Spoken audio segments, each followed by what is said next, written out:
I'm Allissa from massagebusinessblueprint.com and also from your Best Practices Blueprint for Success column here in the ABMP Massage and Bodywork magazine. You've seen me hovering around page 26 for a while now. And this month's blog post, our video blog post, is really in reference to, and I'm going to show you the cover of the magazine. So this is the September-October 2018 issue, which is amazing, just deeply amazing for a lot of reasons, but specifically in my world because of my business partner, Michael Reynolds, who wrote this fantastic article about standing out in the crowd and specializing in your massage practice. I love talking about specializing, and another way to refer to it is to say niching. And we've talked a lot about it in the past year or so. And it freaks people out. So Michael's article, which really follows through the different options in specializing, I know from talking to many of you that many of you are going to be looking at that magazine and you're going to flip right past it. You're going to read the first paragraph and go, nobody can be successful if they only treat one kind of patient. And you're going to flip past it. There's a lot of reasons why. One, it's scary, the idea of choosing a very, very refined specialty and only advertising to people who need that particular service is terrifying. But much of that is terrifying because it's completely misunderstood. So this video is to calm down those fears about what it is to have a specialty practice so that hopefully if you need more clients and you're struggling to get them, you could employ these techniques to specialize your practice a little bit and be seeing all the clients you want, charging as high a rate as you want because you're phenomenal at what you do. So a few bits and pieces. I would suggest you go and read that article in the magazine and just hit pause. I'll wait. Okay. And if you're freaking out, let me talk you down a little bit. So as you work through the idea of creating a specialty for yourself, let's just revisit for a moment what that actually means. So that means you are specializing or niching on a particular issue or a kind of client. So here are some examples. Maybe you choose to market your massage to people with severe headaches issues. You could even expand it a tiny bit and say headache and jaw issues. Or perhaps you choose to specialize and see people with knee problems. All different kinds of knee problems. General aches and pains, prehab before surgery, rehab after surgery, rehabbing from an injury that doesn't involve surgery, any and every kind of knee issue. Those are two examples where you are focusing on particular pathologies, issues that massage can treat. The next two examples are focusing on a very specific kind of population. So bikers, and by that I mean motorcyclists. And you could even nail that down a little bit further and niche into people who ride their motorcycles long distances regularly.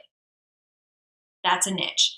Also mothers, but very specifically future moms and new moms. So pregnant or trying to be pregnant women and women who have recently had babies with diagnosed anxiety and depression. So if you just said, I'm going to work on moms, that's like 30-something% of the population. That's too much. You need to get more, and there's moms in every demographic. So you want to get a little more specific. New moms or trying to be moms with a particular concurrent issue along with their momhood of diagnosed anxiety and depression. That's a very focused niche. That's scary because lots of people think that means you have to turn away all the other kinds of business, but that's not it. We'll get an example of that in a second. It just means that every bit of your marketing your business card, your website, your scheduling system, the treatments that you offer, the way your office is decorated, your logo, your tagline for your business. All of these things are focused towards that one single kind of client or that one single pathology. It doesn't mean if someone else comes to you, you have to turn them away. So let's jump in there. A niche is meant to define, not confine. It's meant to be specific and not exclusive. So you can say, massage is great for everyone. La, la, la. Of course it is. We all know massage is great for everyone, mostly.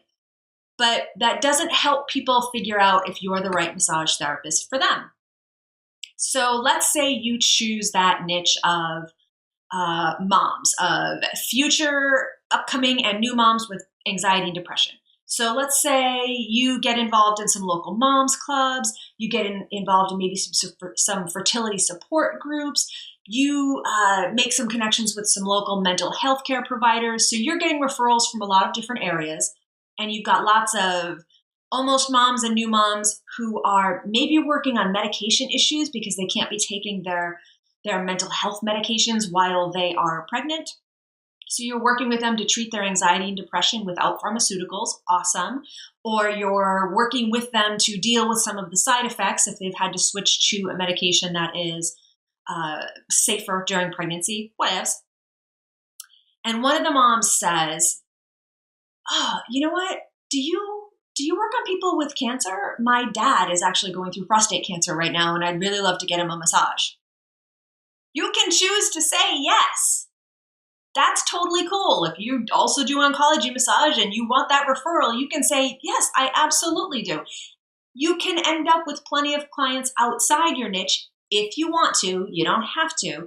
Niching does not mean that you turn away word of mouth referral business. It simply means that you focus all your efforts onto things like moms groups, fertility support groups, mental health providers, who are all treating the same kinds of clients as you desire to treat. So a thing to know about this and figuring out your niche is that where you start with your niche does not have to be where you end. So niching and specialties are a constantly evolving practice. It's like every other part of business building and business management. It will constantly evolve and change. You could start off by, I'm just going to keep going with this new mom example. You could start off with future and new moms with anxiety, depression issues, and you could evolve that as, you get a whole bunch of women in who are at various stages of getting pregnant and new momming. That might evolve if you decide to stop marketing specifically to get new clients. That could evolve into working with children of those moms. So you could, 5 years in, decide you want to expand your practice a little bit. You got all the moms you want. You could start focusing more on working with kids. And that can be the next direction you take. Or you can say, you know what? I'm ready for something new. I'm going to keep all my moms, but I'd really like to start working more with people with headache issues. And then you can re-niche, make some adjustments in all of your marketing materials and start recruiting clients. It's the same method every time, is recruiting clients just who have headache issues. So people get hard stopped with a lot of this because they think that if they're going to choose a single specialty, it has to be the thing they love doing more than anything else, and it has to really hold all of their passion for their massage career. And that is absolutely not true. Choosing your niche doesn't have to be the thing you're most passionate about. It can simply be a thing that you're good at, that you like to do. Your business doesn't have to carry every part of your soul and your passion.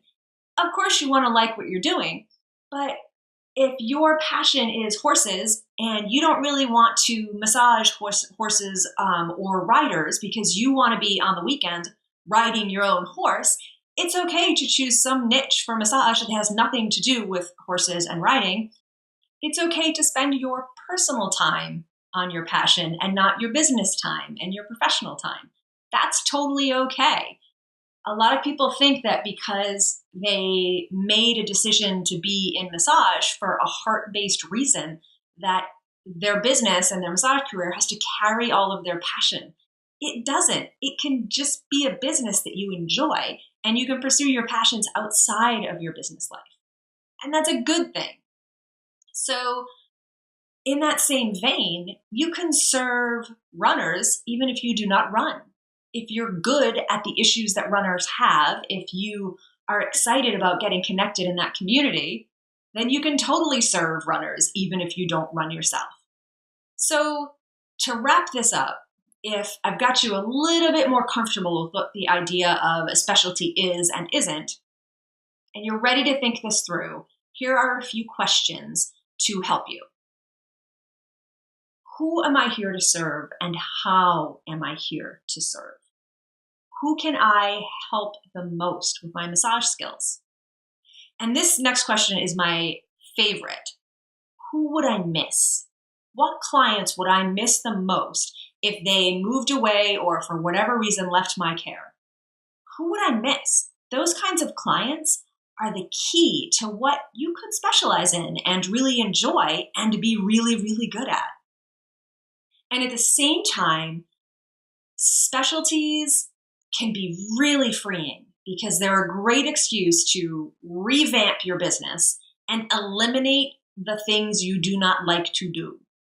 If you've been doing hot stone massage, but you don't really love it, you don't have to do it anymore.